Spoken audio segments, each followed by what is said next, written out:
बहू, ओ बहू, महारानी क्या कर रही हो अंदर बैठी बैठी?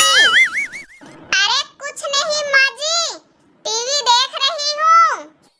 अरे बहू, क्या तुझे शर्म नहीं आती है?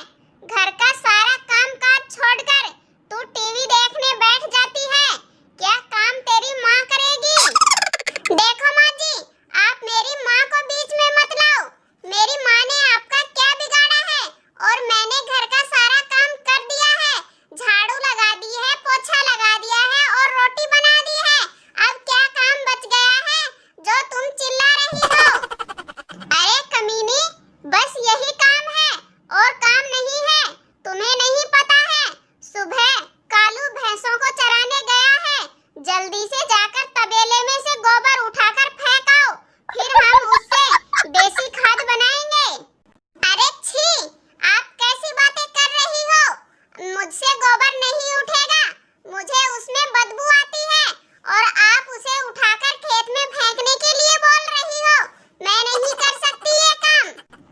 अरे देख बहू, तू कहीं की कलेक्टर नहीं है, तू गोबर नहीं उठाएगी तो क्या तेरा बाप गोबर उठाने आएगा? गोबर तो तुझे उठाना ही पड़ेगा। अरे माँ जी, मैंने हमारे घर पर कभी गोबर नहीं उठाया है, तुम्हें नहीं पता? मैं अमीर घर में पली बड़ी हूँ और मैं 12वीं पास हूँ, मैं गोबर नहीं उठा सकती। अरे कमीनी, तू 2 किताब पढ़कर कोई आईएएस नहीं बन गई है, मुझे तुम्हारा सारा पता है। तू 12वीं में पास नहीं हुई, फेल हुई है। अरे माँ, आज तुम दोनों सास बहू के बीच में जंग क्यों छिड़ी हुई है? कोई मुझे बताएगा क्या?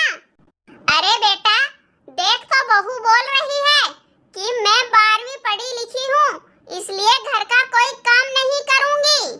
देखो जी, माँ जी झूठ बोल रही है।